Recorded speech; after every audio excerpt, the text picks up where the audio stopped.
Oi, gente! Ele é lindo, né? Olá, olá. Olha o microfone. Ah, tá funcionando. Tudo bom, gente? Bom dia a todos aí, né? Bom tá todo dia, mundo animado gente. aí? Olha, é um prazer estar aqui, principalmente com a minha amiga Carolina Pavanelli, né? Que é uma baita professora, é uma... Acho que você conseguiu dizer uma grande professora. É uma grande, é meio complexo o negócio, difícil né? pra mim. Mas assim, é uma grande professora mesmo, é escritora, é atriz, é tudo. E hoje ela vai fazer aqui comigo essa aula de linguagem, que é uma aula especial para vocês, dos pontos mais importantes que tem aparecido no Enem desde 2009 até agora, né? O Enem, ele tem trabalhado muito e a gente aqui tem pesquisado e selecionado esses temas. Por isso, eu e a Carol, hoje vamos fazer aí, né, uma aulinha bem bacana que tem a ver com esse processo, beleza? Então, assim, vamos começar, né? A gente não vai perder muito tempo, não. Queria dizer, galera do Brasil todo aí, que o nosso Esquenta Enem começa agora. Vamos lá? Gente, vamos trabalhar aqui questão número 1 da aula de linguagens, Marco Laurindo e Carolina Pavanelli, beleza? Para começar nossa aula, a gente vai trabalhar um poeminha de um cara importantíssimo para a prova, chamado Manuel Bandeira, tá? Gente, só para você entender uma coisa. Uma das questões mais recorrentes na prova do Enem é justamente os estilos de época, tá? Assim, é o segundo tema mais cobrado na prova e uma das coisas que você tem que entender é, entre os estilos de época, um em especial é muito relevante, o movimento modernista. Por quê? Porque o movimento modernista, ele faz um balanço de toda a nossa produção. Quando você chega lá no século XX, esses caras olham para trás e falam assim, ó, beleza, temos que entender a cultura brasileira e, a partir de agora, fazer as nossas críticas a todo o processo de formação. E, nesse sentido, eles vão trazer novidades e, principalmente, o ideal da modernidade. O Manuel Bandeira é um desses autores. E, por ser esse autor, ele vai trabalhar justamente algumas possibilidades de desconstrução da tradição. Esse poeminha aqui fala um pouco sobre isso. Vamos ler o poema aqui comigo, vem, olha só, acompanha aí. O poema é Satélite, tá? Manuel Bandeira. Fim de tarde, no céu plúmbeo, a lua baça paira, muito cosmograficamente, satélite. Desmetaforizada, desmitificada, despojada do velho segredo da melancolia. Ah, lua desse fim de tarde, demissionária de atribuições românticas, sem show para as disponibilidades sentimentais. Fatigado de mais-valia, gosto de ti assim, coisa em si, satélite, tá? Esse poeminha do Manuel Bandeira, ele está dialogando com uma tradição, não é, Carol? Assim, e a tradição que ele está dialogando é justamente a tradição moderna da crítica ao romantismo, a crítica ao sentimentalismo e à idealização. Nesse sentido, o que o Manuel Bandeira vai fazer? Ele vai pegar um símbolo romântico, que é a lua, e você sabe que a lua é um símbolo romântico, tá? Muitas músicas, muitos textos falam sobre essa questão dos astros, de um modo geral, e o que acontece? Ele começa a desconstruir isso, ele começa a trabalhar essa relação, falando assim, ó, a lua para mim é somente um satélite. Gente, essa tentativa moderna já aconteceu à torto e à direito, e o detalhe interessante é que muitas vezes eles vão usar o humor, e muitas vezes eles vão usar a crítica. Mas como é que você vê isso? Vou te dar um exemplo, quer ver? Todo mundo conhece aqui um poeminho do Manuel Bandeira chamado Teresa. Teresa é um poema famoso dele, muito interessante. Esse poema, não sei se você sabe disso, ele é uma paródia de um poema do Castro Alves chamado O Adeus de Teresa. Só para você entender. O Adeus de Teresa é um texto romântico que fala mais ou menos assim. Todo mundo conhece esse texto, Adeus de Teresa, gente? Quem não conhece aqui, levanta a mão, só para saber. Então, beleza. Recita pra gente, Marquinhos. Eu vou com recitar. Emoção. O poema é assim, obrigado, Carol. Né? Com emoção. Você podia representar na hora que eu estiver falando aqui, né? Acho bacana isso, né? Tá bom. Tá legal. A questão é, olha só, o Adeus de Teresa. Obrigado. Tô dando Na um vez beijo. primeira em que eu fitei Teresa, como as naus que abarcam as correntezas, a valsa nos levou nos giros seus. E amamos juntos. E depois, na sala, adeus eu disse-lhe a tremer com a fala. E ela, corando, murmurou-me adeus. Então, o que aconteceu, gente? Ele foi à valsa. Chegando na valsa, ele encontrou quem, gente? Fala pra mim. Teresa. Encontrou Teresa e fez o que com ela, gente? Ele dançou. né? E depois que ele dançou com Teresa, obrigado, Carol, ele foi o quê? Para a casa dela. E chegando na casa de Teresa, Rambles, né? O detalhe é que o que acontece é que ele vai embora e fala para ela: valeu, Teresa, foi bom, tá? E aí continua o poema dizendo o seguinte: uma noite entreabriu-se um reposteio, e da alcova saiu um cavaleiro ainda beijando uma mulher sem véus. Era eu, era a pálida Teresa. Adeus eu disse, conservando a presa, e ela chorando murmurou-me adeus. Ou seja, ele voltou lá. Presa? É, presa, mas assim, ó, né? Entendeu? E aí, nesse momento, Teresa gostou e ele foi embora. E ele continuou, né? Passaram tempos, séculos de delírio, prazeres divinais e gozos do império, mas um dia volvi aos lares meus. Partindo eu disse, voltarei e descansa. E ela chorando mais que uma criança, ela chorando murmurou-me adeus. Ou seja, ele falou assim: Teresa, eu vou embora, mas um dia eu volto. Me espera aí, tá? O final do poema é incrível e revolucionário, porque ele fala assim, ó: quando eu voltei, era o palácio em festa, e a voz dela de um homem na orquestra enchiam de amor o azul dos céus. Ela me olhou, ficou pálida, surpresa. Foi a última vez que eu vi Teresa. E ela chorando, murmurou-me adeus. Gente, o que aconteceu? Teresa colocou o quê? Outro no lugar. Isso nos leva à constatação que, mesmo no século XIX, Teresa era empoderada. a fila anda, é isso, né? É exatamente isso, é exatamente isso. E é interessante porque é um poema de 1848, Olha o que aí. mostra uma mulher à frente do tempo, uma mulher que busca autonomia, e isso é muito legal. O Manuel Bandeira pega esse poema como referência e faz, em 1930, no Libertinagem, um poema chamado Teresa. O Castro Alves começava assim, ó: na vez primeira em que eu fitei Teresa. Como é que o Manuel Bandeira começa? Na primeira vez que eu vi Teresa, é paródia ou não é paródia, gente? É, só que ele continua falando assim, ó: na primeira vez que eu vi Teresa, achei que ela tinha as pernas estúpidas. E achei que a cara parecia uma perna. Ou seja, Teresa era bonita, né? Na segunda vez, achei que os olhos eram mais velhos que o resto do corpo. Os olhos nasceram e ficaram 10 anos esperando que o resto do corpo nascesse.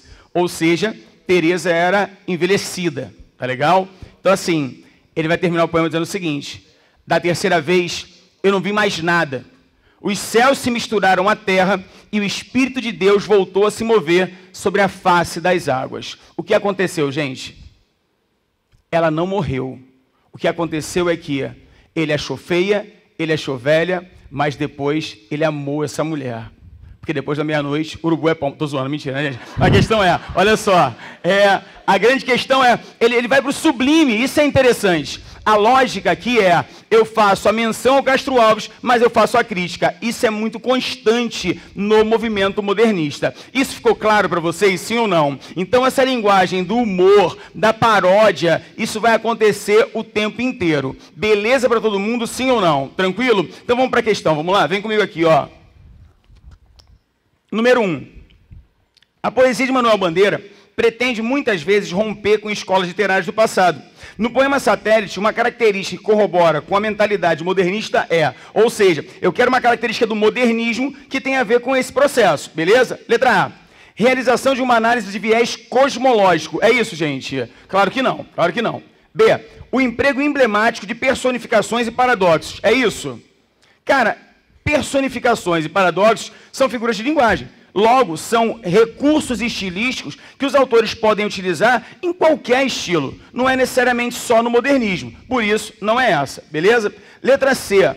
Aplicação constante e extensiva de citações de épocas distantes. É isso, gente? Não, também não é. Letra D. Desconstrução de um símbolo romântico através de uma visão objetiva. Opa, peraí, olha só.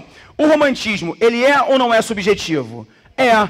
O modernismo chega, aplica uma visão objetiva da realidade e quebra o padrão romântico. Tudo bem para todo mundo? Sim ou não? Sim? Só para você lembrar. Você lembra um poeminha do Manuel Bandeira também, chamado Porquinho da Índia? O poema é assim, ó, para quem não lembra. Quando eu era criança e fiz 6 aninhos, eu ganhei um porquinho da Índia.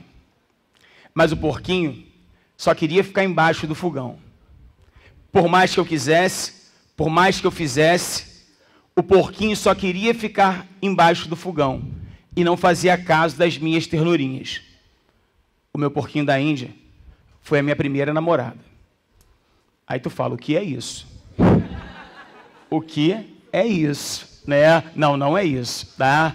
Gente, ele está desconstruindo o mito da primeira namorada. Só para você entender, o primeiro namorado não é aquele que você imagina bonito, forte, rico, com hálito Colgate, né? Você gosta dele, mas quando você começa a namorar, você arruma o primeiro namorado, você olha pro teu namorado e fala assim, pô, ele não é nada disso, mas é meu, né? É feinho, mas é meu, né? Eu gosto dele, né? Você, menino, pô, pensa naquela garota lindíssima, mas aí você olha, pô, tem a tua namorada também, tá valendo, né? É a vida. É melhor assim do que ficar sozinho, né? Tá? Então, assim, ó, o que eu quero te dizer é a desconstrução, beleza? Voltando para a questão aqui, letra E. A relativização de um termo astrológico indicando seu significado real. Ele não está relativizando aí, tá? Então a resposta é letra o quê, gente? Letra D de dado. Tudo bem para todo mundo, sim ou não, queridos? Beleza? Vamos para a segunda, então. Olha só. A segunda, ela é mais objetiva. E a gente vai trabalhar ela pensando no seguinte, ó. Vem comigo. No poema de Manuel Bandeira, observa-se uma desconstrução de um elemento tradicional na poesia, a lua. O trabalho poético propõe uma visão objetiva desse símbolo. Partindo desse pressuposto, acredita-se que o elemento linguístico explicita essa proposta. Gente, é fundamental entender a questão do elemento linguístico. Quando ele fala isso, é bastante abrangente. Pode ser uma questão morfológica, pode ser uma questão sintática, mas aqui você vai ter que avaliar na própria opção, beleza? Então, olha só, voltando aqui, ele fala o seguinte, qual é o elemento linguístico que vai explicitar isso? Letra A, o uso de um vocabulário formal que remete à tradição parnasiana. É isso, gente? Claro que não, claro que não. Essa questão do vocabulário formal não é o que está sendo colocado aí. Letra B de bola. A repetição do prefixo des, trazendo um sentido de negação. Volta lá no poema comigo, volta lá. Quando ele fala assim para você, olha só, a lua baça para, muito cosmograficamente, satélite, desmetaforizada, desmitificada, demissionária, ou seja, a ideia básica é a seguinte, olha só, eu tenho uma negação da metáfora. Eu tenho a negação do misticismo em torno do romantismo. Logo, eu posso dizer que o prefixo des é um elemento linguístico que marca essa tentativa de fuga do projeto romântico, sim ou não? Posso falar. Então, gente, olha para cá, ó. A resposta para a questão número 2 é letra B. Mas vamos dar uma olhadinha nas outras, ó. Estrutura do poema baseada em versos livres e brancos. Não é isso. A linguagem coloquial, por se tratar no princípio modernista, também não é. E a referência ao sentimentalismo romântico também não é. A resposta aí é a letra B de bola mesmo. Beleza, sim ou não, gente? Tranquilo? Sim ou não, gente? Sim, né? Beleza. Agora é com a Carol. Vai lá, Carol. Vamos lá. Pessoal, sair um pouco agora dos estilos de época. Eu impressionantemente mal alcanço aqui. É impressionante. Olha só, tá ruim para mim. Você quer um pé-pé? Acho que seria muito humilhante. É mas vamos isso. lá.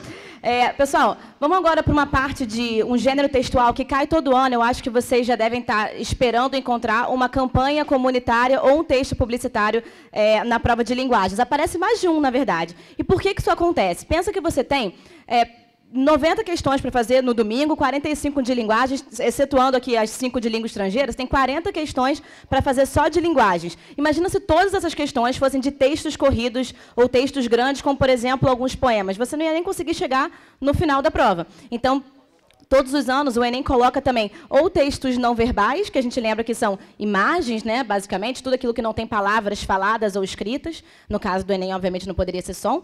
E textos híbridos, que são aqueles que juntam os dois tipos de linguagem. E tem um outro motivo para isso também. O Enem ele quer ver se você também sabe dialogar com outros tipos de linguagem, que não é só a linguagem escrita, não é só o texto. Por isso que eu trouxe aí uma campanha do Carnaval. Olha só. Campanhas comunitárias são um gênero textual que pretende conscientizar a população a respeito de determinado problema. Volta e meia, o Enem faz isso, né? Ele já te diz na questão o que é o gênero textual e qual é a intenção dele. É comum, todos os anos, o governo lançar campanhas de conscientização a respeito da perigosa combinação entre álcool e direção, especialmente na época do Carnaval. Para que atinjam de forma mais eficaz o público-alvo, as campanhas apostam na combinação de imagens e palavras para que a compreensão do todo seja efetivada. Nesse sentido, ao analisar as linguagens verbal e não verbal do texto, fica claro que a campanha é voltada para, antes de partir para as alternativas, dá uma olhada na imagem da campanha. Você tem os seguintes dizeres na linguagem verbal. Combine com a galera quem vai pegar o quê?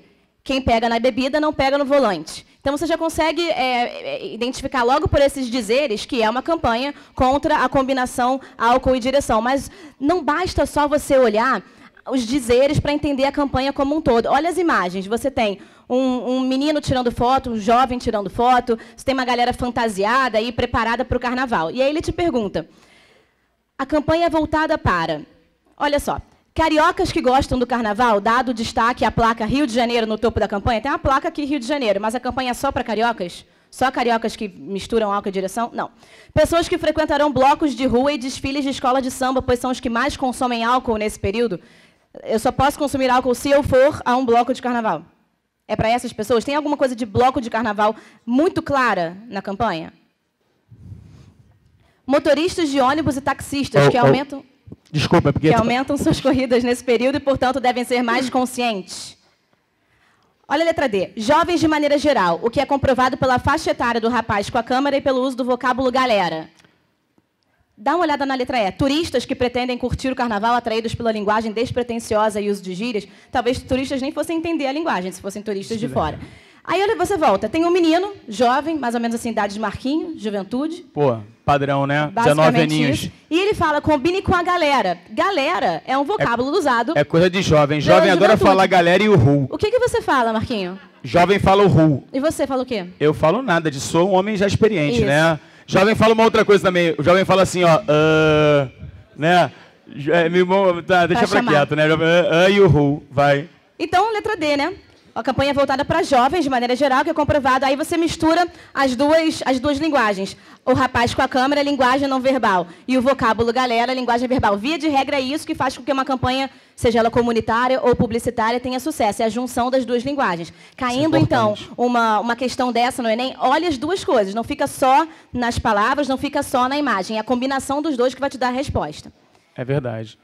E o próximo... Deixa eu falar só uma coisa também, acho que é legal. É muito comum no Enem também trabalhar essa questão do infográfico, né? Sim. Porque as questões que tem a associação entre texto verbal e não verbal, elas exigem de você uma interpretação muito cuidadosa. Porque às vezes você deixa um detalhe de lado, acaba errando a questão. Então, assim, a importância para a atenção com relação a isso é fundamental, tá? Vai, Carols. Gente, a questão 4, ela fala sobre o assunto que estatisticamente mais cai na prova de linguagens, que são estratégias argumentativas e recursos expressivos. Se você olhar estatisticamente, na verdade, eu e Marquinhos separamos os assuntos que mais caem para fazer essas questões com vocês hoje. Mas esse aqui é o que mais cai, historicamente. Historicamente no Enem, né? Enem. E já é um prelúdio aí para a sua aula de redação um pouco mais tarde com Torres, porque ele fala um pouco sobre, essa questão fala um pouco sobre estratégias argumentativas. E você lembra dessas estratégias nas aulas de redação. Por exemplo, citação, argumento de autoridade. Lembra do argumento de autoridade? Que é você fazer uso de uma fala, ou uma citação, alguma coisa que alguém que é autoridade naquele assunto falou para corroborar com o seu argumento. De acordo com o Marco Laurindo. Que é uma super autoridade em qualquer assunto, basicamente. Você fala de fatos concretos, é você usar um exemplo, uma coisa que tenha de fato acontecido, para comprovar o seu argumento. Dados estatísticos, enfim, sabem que existem vários tipos de estratégias argumentativas. E essa questão ela vai trazer uma notícia de algo que está acontecendo agora, inclusive, tem uma resolução aí na semana que vem, para te perguntar algumas dessas estratégias. Olha só. Hillary vence o segundo debate contra Trump para 57% nos Estados Unidos, segundo CNN. A candidata democrata à presidência dos Estados Unidos, Hillary Clinton, venceu neste domingo, dia 9, o segundo debate contra seu rival, o republicano Donald Trump, segundo 57% dos consultados pela emissora CNN. Dos entrevistados na pesquisa, 58% disseram antes do debate que apoiavam Hillary. Olha essa parte aí. Os candidatos se enfrentaram na noite de domingo em um debate marcado por tensão e troca de hostilidades. Sistema de saúde, crise migratória e impostos, além de temas mais polêmicos, como as frases ofensivas de Trump em relação a mulheres e o uso de e-mails de um servidor particular por Hillary, enquanto era secretária de Estado, foram assuntos comentados por eles. A tensão esteve presente logo no início do debate, quando os dois rivais subiram ao palco e não se cumprimentaram. O encontro, realizado na Universidade de Washington, em St. Louis, no Missouri, ocupou o horário nobre da TV dos Estados Unidos. Iniciou-se às 22 no horário de Brasília. Olha só, que questão super carinha de Enem, porque não é só a interpretação do texto. Ele vai te perguntar uma coisa aqui que vai ser a interpretação do texto. Mas, para você responder com certeza, você tem que saber o que está acontecendo no mundo. E o Enem é muito isso, né? Ele é uma prova muito contextualizada, não só para linguagens, mas para a prova de humanas também. Você tem que saber os principais acontecimentos do Brasil e do mundo, principalmente os mais recentes, para conseguir responder com mais certeza. É claro que se você não soubesse o que está acontecendo entre Hillary e Trump, essa troca de farpas dele, talvez você ainda conseguisse responder a questão pelo texto. Mas é melhor ainda se você souber o cenário de fato. E ele te pergunta, ó, no dia 8 de novembro de 2016, os norte-americanos escolherão seu próximo presidente. A disputa se dá entre o magnata Donald Trump, do Partido Republicano, e a ex-secretária de Estado Hillary Clinton, do Partido Democrata. Para muitos especialistas, os debates entre os presidenciáveis têm sido preenchidos por ofensas pessoais, nos quais pouco se discute sobre proposta de governo e muito tempo é gasto com acusações mútuas. Quem está acompanhando o cenário está vendo isso, né? Baixaria, né, o negócio, né? É uma baixaria muito maior do que, na verdade, troca de propostas de fato. Você vê que não é só nos nossos debates que... Não, lá é animado pra caramba. O Trump levou as mulheres que supostamente o Bill Clinton tinha Ramsey ali. É uma situação complicada ali o negócio, né? Pelo que pode ser compreendido por meio da reportagem, a fim de desestabilizar o argumento adversário, Hillary Trump tem privilegiado uma estratégia argumentativa conhecida como... Volta lá, eu pedi para você prestar atenção ao segundo parágrafo. Eles falaram de sistema de saúde, crise migratória, impostos, mas olha aí, temas polêmicos, como a troca as frases ofensivas de Trump em relação a mulheres e uso de e-mails de um servidor particular por Hillary. Qual é a estratégia argumentativa? Citações. Eles estão citando alguma coisa que alguém falou? Não. Você já poderia anular essa alternativa logo na estratégia, mas ele continua dizendo que não tem nada a ver. Ambos têm usado frases do seu opositor para criticar propostas, nada a ver. Não. Fatos concretos, pois usam exemplos reais de momentos duvidosos um do outro, como o escândalo dos e-mails de Hillary e as declarações machistas de Trump. Segura essa aí. Guarda aí. Intimidação, pois a partir do momento em que trocam farpas e ameaças, os candidatos acabam por também ameaçar os eleitores? Cara, isso é muito louco, né? Vota em mim. Imagina o cara, você não sei o quê, o eleitor, ai, falou comigo. Sedução, pois o Trump faz uso da sua história de sucesso como empresário, ao passo que Hillary usa seu carisma com as mulheres para persuadir eleitores. Gente, na boa, se o Trump seduzindo, tu imagina o Trump seduzindo? Eu não sei nem imaginar. Com aquele tupete dele, ele vem, né? Imaginar. Ou comoção, pois tanto Hillary quanto Trump têm usado a crise dos refugiados sírios como plataforma de campanha. Olha o que eu falei sobre o contexto, sobre o cenário. O Trump está fazendo o contrário, ele está falando que vai expulsar a galera. Então, ainda que você não entendesse muito bem o texto em si, se você soubesse o cenário, você já conseguia responder muito mais facilmente a questão. Nos resta aí, letra B, fatos concretos. O que a reportagem mostra de fatos concretos? Escândalo dos e-mails, escândalo das frases ofensivas de Trump, letra B. Ok? É fundamental entender que a contextualização para o Enem, ela te ajuda muito, né? Assim, às vezes os alunos perguntam assim, mas Marquinhos, peraí, cai literatura no Enem, cai assim, a exigência literária? Tem caído bastante, inclusive algumas questões estão se tornando mais conteudistas mesmo, tá? No entanto, é fundamental que você entenda literatura para contextualizar a interpretação. Quando você domina esse processo, te ajuda muito no processo de interpretação também e você fica melhor na hora da prova, beleza? Vamos continuar então, Carol? Agora é minha vez, né? Deixa comigo, vem. Gente, continuando aí, eu coloquei para você um textinho chamado Vício de Fala e esse texto é do Oswald de Andrade. Quando eu penso em Oswald de Andrade, eu obrigatoriamente tenho que pensar também em movimento modernista. E aqui a gente começa a trabalhar uma questão constante também nas provas do Enem, que é a questão da variedade linguística. Todo ano, pelo menos uma questãozinha aparece de variedade linguística. Você sabe que os falares, eles acabam trazendo possibilidades linguísticas diferenciadas. Então, você imagina assim, por exemplo, alguém que mora no Rio Grande do Norte e alguém que mora no Rio de Janeiro. Tá? Esse cara que mora no Rio Grande do Norte, ele usa um tipo de linguagem, a questão do dialeto. Tá? E no Rio de Janeiro também. Então, é diferente. Tá? Eu conto sempre essa história porque eu tenho um amigo que ele gostava de viajar no carnaval e se aproveitar da fama de ser carioca, né? Ele fala assim, pô, não, ser carioca é bom fora do Rio de Janeiro que a gente se dá bem.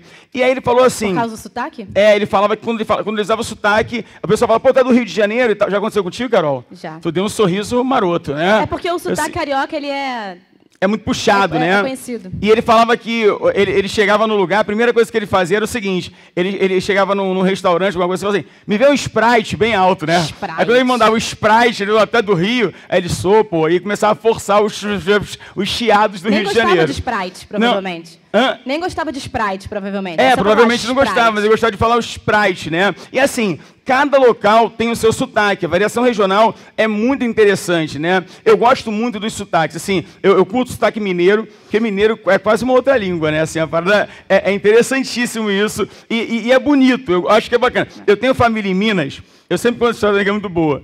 Interior, principalmente, cara, eles fazem umas coisas que são muito interessantes, do ponto de vista linguístico mesmo. Eles fazem síncope de vogal, de consoante. Então, por exemplo, um dia eu estava na casa dos meus primos e a gente gosta de falar, né? Você percebe que eu falo pouco, né? Tá todo mundo lá conversando e uma coisa que a gente gosta muito é café. Do nada, um primo vira para o outro e fala assim mesmo, ó, popopó. Aí o outro virou, popô. Aí eu falei, o que é isso, senhor? É a linguagem do pó, né? Gente, popopó significa, sabe o quê? Pode pôr o pó. Aí o outro falou, pode pôr. É isso. É claro que era isso. Tá? É isso. Óbvio. Beleza? Óbvio. Gente, numa boa, é interessante. E assim, ao mesmo tempo, eles me zoam muito, porque aqui no Rio de Janeiro a gente também tem uma questão do sotaque que é muito arrastado, que é assim, quer ver uma coisa do carioca, que é legal? É assim, ia lá, mané, ia lá. O cara, tá boa. Ele fala, ia lá significa o quê, né? Tipo, se o cara for um muçulmano, né, já começa a abaixar naquele momento ali, fazer uma reverência. Então, assim, é muito bacana essa questão da variação linguística. Ela é importante para a gente entender mesmo o Brasil e a diversidade. E essa diversidade ela é fundamental. É muito legal você sair daqui e ir para o norte do Brasil e entender um sotaque diferente, no sul, e a gente tem que respeitar essa variação. Beleza? Vamos para a questão. Vem comigo aqui, ó. Vício da fala. Para dizerem milho, dizem mil. Para melhor, dizem mió. Para pior, pior. Para telha, dizem teia. Para telhado, dizem telhado. E vão fazendo telhados, né? Eu sempre faço uma crítica, porque o Oswald de Andrade ele é um poeta muito importante para a gente pelo projeto revolucionário do modernismo.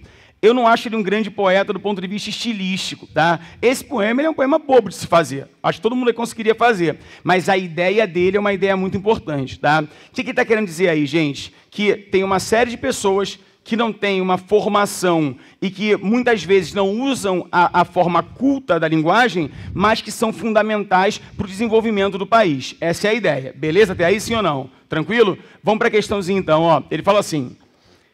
Questão fundamental para o projeto modernista, a inserção da linguagem coloquial na produção literária sempre foi alvo de críticas dos conservadores. Todavia, para os modernistas, esse projeto tinha como objetivo a aproximação entre a linguagem do povo brasileiro e a sua representação literária. Isso é importante, tá? Os modernistas, eles acreditavam e levaram isso à frente na ideia de que a representação literária tinha que incorporar a fala do povo.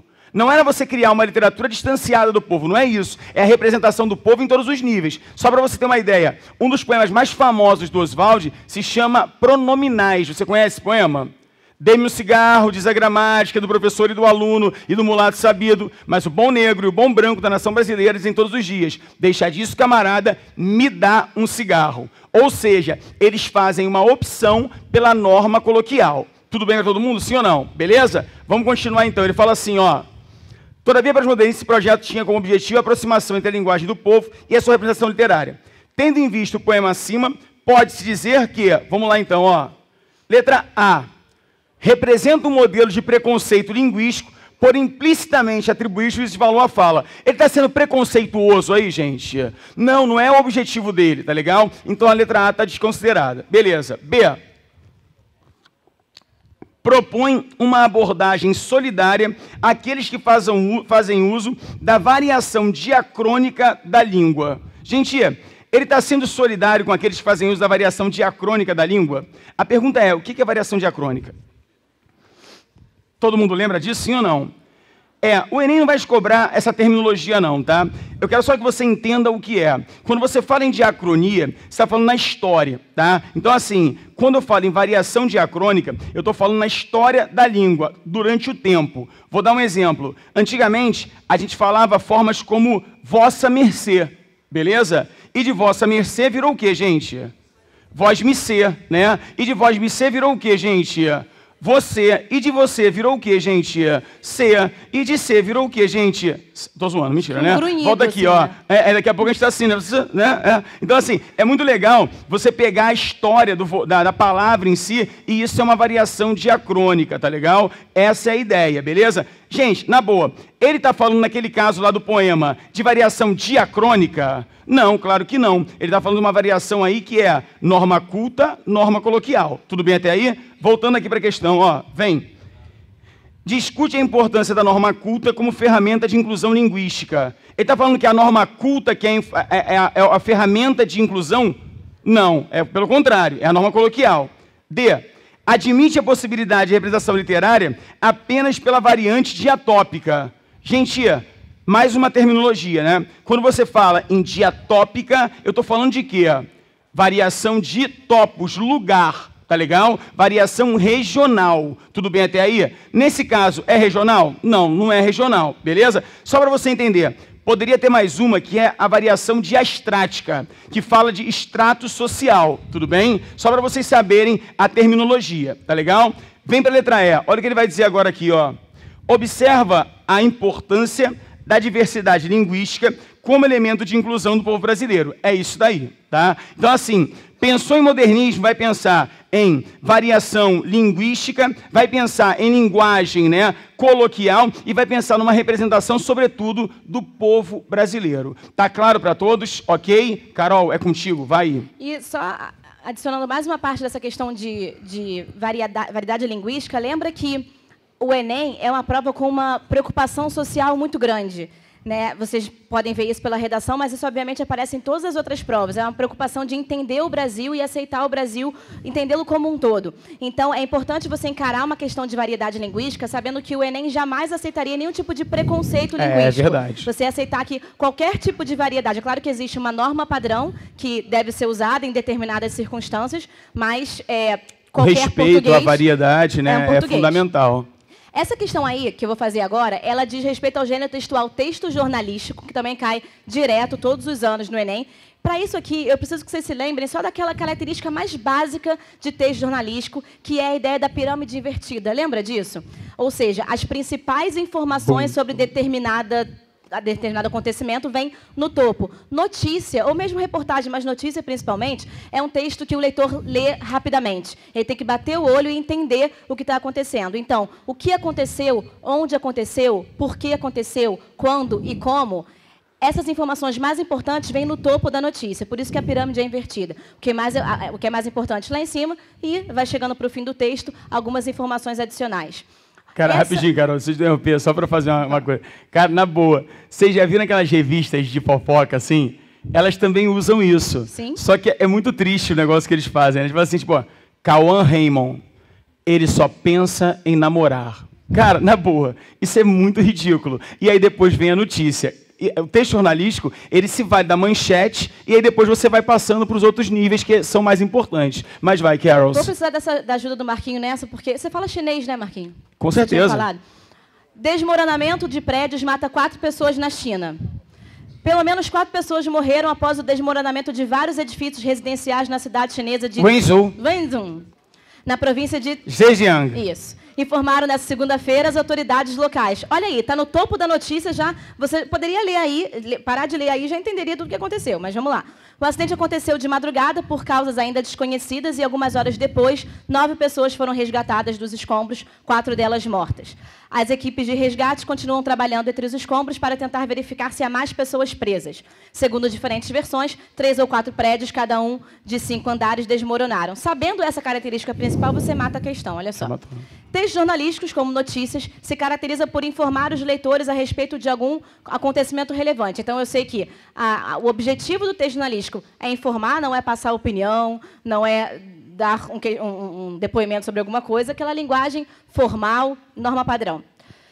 Quanto mais otimizada e clara, mais bem feita é a notícia. A fim de alcançar esse objetivo, contam com uma estrutura bastante específica. Estrutura, evidenciada no texto lido por, letra A, palavras fortes, como acidente e desmoronam, que chocam o leitor e levam à notícia? Não. A ideia da notícia não é chocar o leitor, é informar. Parágrafos curtos, que não distraem o leitor do foco da notícia, dando informações sempre precisas. A gente sabe que, às vezes, nem sempre é preciso. Ele também não está perguntando, ele não está falando de estrutura quando ele fala de informação. Opiniões de diferentes pessoas sobre o fato, ampliando a leitura e proporcionando a formação de um senso crítico. Isso até aparece em texto jornalístico, tá? Mas não tem nada a ver com estrutura. Linguagem pessoal, a fim de causar mais engajamento. Posso parar aí? Linguagem pessoal é uma coisa que a notícia não pode ter. Tem que ser impessoal. E aí nos resta a letra E, informações mais relevantes no início do texto, dando um panorama maior, mais claro e direto sobre o ocorrido. Certo? Essa daí, claro. Dúvidas? Questão fácil, né? Essa questão 7 é uma questão de linguagem corporal que o Enem pede bastante. Eu tinha pensado, falei com o Marquinhos mais cedo, em colocar o Vidal para tirar essas fotos. Mas, volta infelizmente... Volta na foto lá. Bota na foto lá. Você imagina a cena. Queria colocar o Vidal para fazer yoga, mas a gente não conseguiu a disponibilidade dele, teve que ser essa moça. E de tanga, né? Vidal, ele ia fazer isso próxima. com uma tanga. Ia ser bonitinho, né? O Vidal assim. Mas, cara, olha só, observa a moça... Você está me fazendo imaginar o Vidal agora de tanga. Fazendo poses de yoga. É a vida, né? Olha só, linguagem corporal cai todo ano e cai pelo menos uma questão no Enem, tá? Já caiu luta, verdade. Já caiu dança, vôlei, algumas manifestações corporais nesse sentido. Aí você tem 4 imagens de uma menina praticando yoga. A prática da yoga não precisa estar envolvida em mistério. Lisa Sokoki, proprietária do estúdio Yoga Loft Hawaii, na ilha de Oahu, passou os últimos 16 anos praticando yoga no mundo inteiro e os últimos 10 dando aulas. Ela tem ajudado centenas de aspirantes a yogas a transformarem suas desajeitadas posturas de cachorro olhando para baixo em poses sem costura ou ruptura. E ela conhece bem cada erro que um yogi novato fará no tapete de yoga. Olha aí, você viu a menina fazendo essas posturas específicas da yoga. A questão te pergunta. A yoga surgiu na Índia, mas se espalhou por todos os cantos do globo e hoje possui milhares de adeptos em todo o mundo. Pelo que se pode observar pelas imagens, olha aí, e pelo texto que você acabou de ler, a prática é milenar e procura unir meditação, técnicas de respiração e, olha as imagens e o texto, quando ela fala que ajuda a resolver as posturas desajeitadas. Junta a meditação, respiração e estudos de livros filosóficos. Menina está lendo? Não é o que está lá, Não. Alimentação saudável? A menina está comendo uma maçã? Não. Posturas específicas? Olha aí. Transmissão de pensamento seria ótimo, né? Pô, imagina. Todo mundo faz yoga. Transmite pensamento. Contemplação de paisagens. Ela só pode fazer yoga em frente ao mar? Ela pode fazer aqui, se ela quiser. E daqui a pouco o Vidal vai fazer no espaço. Não, e assim, mas papo sério mesmo. Eu acho que todas as alternativas ali têm a ver com o yoga de um modo geral. No entanto, você tem que estar atento ao que o enunciado está te pedindo, porque o comando é fundamental. Se você estiver desatento, você marca outra. Ele falou, de acordo com as fotografias e com o texto. Então, só pode ser letra C, postura específica. Beleza, vamos dar um gás aí, Carol. Olha só, continuando aqui agora, eu vou pegar aqui uma questãozinha que trabalha uma autora que eu estou apostando que vai cair esse ano na prova, chamada Ana Cristina César. Ana Cristina César é uma autora do que a gente chama de poesia marginal, tá? É conhecida também como poesia mimeógrafo. É uma autora importante. Esse ano, em particular, ela foi ultra homenageada na Flip, que é a Feira Literária Internacional de Paraty. Ela foi homenageada também, saiu a obra completa dela, e é uma autora interessante para os anos 80. Principalmente porque ela traz um viés interessante para a poesia marginal, que é o lado da mulher. Uma mulher que busca o prazer, a sua afirmação. Então, assim, é bem interessante a obra dela. Vamos para a questão, para vocês entenderem mais ou menos o que eu estou querendo dizer. Contagem regressiva. Acreditei que, se amasse de novo, esqueceria outros. Pelo menos 3 ou 4 rostos que amei. Num delírio de arquivística, organizei a memória em alfabetos. Com carneiros e Amansa, no entanto, flanco aberto, não esqueço e amo em ti os outros rostos. É um eu lírico feminino, vocês percebem aí, e ele, de alguma maneira, está falando o seguinte, ó, eu mesmo estando amando alguém agora, eu não consigo esquecer os outros, tá? Essa visão é uma visão romântica do mundo? Não, a visão do romântico era qual? Caramba, eu só vejo você. A partir de agora Quando a luz dos olhos meus... É ou não é? Né? Tipo Dona Florinda, né? Aquele negócio que eles olham, né? Essa é a ideia, tá? Ok, vamos lá, vem comigo aqui, ó. Então, pensando assim, ele fala o seguinte... Importante autora do que se chamou Poesia Mimeógrafo Marginal, Ana Cristina César propõe uma poesia anticonvencional e libertária. A referência à relação amorosa, um dos temas recorrentes em sua obra, aparece no texto acima. Tendo como base o texto, pode-se então dizer que, vamos lá, hein? A referência amorosa propõe uma visão idealizada, traço bastante comum na modernidade? Não, a visão não é idealizada e a idealização não é um traço comum da modernidade. Tá legal? Beleza. Vem, B. Há no texto uma visão negativa do amor, o que se confirma pela referência do eu lírico a outros rostos. Gente, eu posso falar que a visão é negativa? Não. Ela só está falando que ama a todos, né? Mas não é negativo. Beleza? Letra C. A visão do amor no texto é apresentada de uma forma mais realista, sem idealizações. Guarda essa aí. D. O texto é apresentado a partir de uma ótica objetiva. Não, porque ela está expondo subjetivamente o que ela sente. Tá? Letra E. O título inverte a ideia central apresentada no poema. Contagem regressiva inverte a ideia? Não. Então a resposta aí, gente, é letra... Cadê? Letra o que mesmo, hein? Que eu me perdi completamente. Letra C de casa. Só para ver se vocês estão atentos. Beleza? Ok. Vai, Carol, você. Dá tempo? Dá tempo? Dá tempo, vai. Faz a última. Essa aí, gente, é de linguagem digital. Também é uma coisa super presente na vida de vocês e... também cai todo ano. Olha aí. Um estudo realizado no ano passado por um professor universitário na Austrália revelou que os jovens, se têm facilidade para escrever mensagens de maneira abreviada, podem não ter tanta habilidade assim para lê-las. Ou seja, é mais fácil escrever a linguagem abreviada do que ler em voz alta a linguagem abreviada. Bem curioso isso. Quase metade dos 55 estudantes envolvidos demorou 2 vezes mais para ler do que para escrever mensagens do tipo, você quer teclar? Cara, isso é muito doido, isso, né? Eu nunca imaginei isso, não. Da tua época isso aí, de teclar, Marquinhos. É. Porque chat do UOL, lembra disso? É, eu lembro disso. Porque, do então, ICQ. ICQ. Eu lembro do ICQ. Por que então a linguagem simplificada virou praxe entre quem usa a internet e costuma mandar mensagens de texto pelo telefone celular? Os adolescentes têm grande facilidade de se adaptar aos símbolos de um novo código, pelas características da própria idade. Não é de hoje que colegas de escola trocam bilhetinhos durante a aula. Vocês não fazem isso, eu sei. Longe das vistas do professor, trocam papéis amassados ou dobrados. Se é que hoje não o fazem por celular. Obviamente vocês não fazem isso. Ou mesmo pela internet nos colégios onde o computador é instrumento de ensino. No celular, porém, olha aí, a adesão à linguagem simplificada é maior, devido à dificuldade de digitar no pequeno teclado do aparelho telefônico. Jovens adultos e adultos também vêm passando a utilizá-la. Está falando sobre a dificuldade e facilidade de digitar no celular. A linguagem digital está cada vez mais presente na vida dos indivíduos nas mais diversas esferas sociais.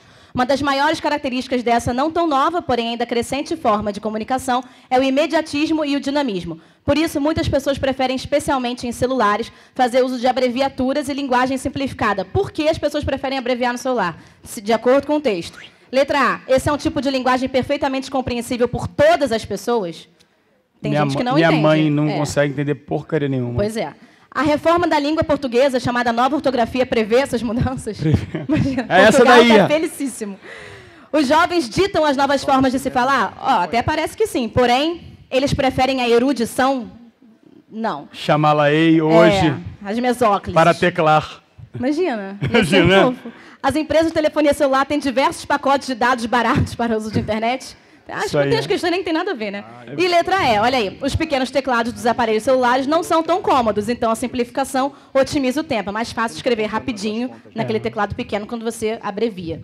É beleza, né? Certo. Assim, eu sou velho, eu só gosto de falar, porque eu não consigo escrever rápido, não. Eu mando áudio. Eu também.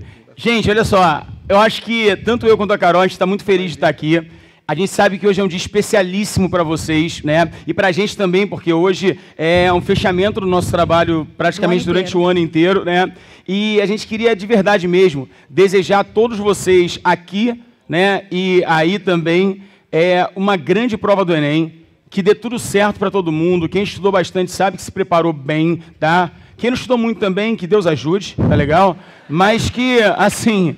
na prática, que vocês tenham um grande resultado e a gente vai estar torcendo aqui. A gente fez uma revisão e esperamos que essa revisão te ajude lá na hora da prova e que ela seja muito bacana, tá? Galera, muito bacana ver esse lugar cheio aqui de gente numa sexta, manhã de sexta bem chuvosa que está aqui no Rio. O pessoal também que está de casa assistindo, vai ficar aí até de tarde com a gente assistindo as aulas. Uma excelente prova para vocês no fim de semana. Fiquem calmos.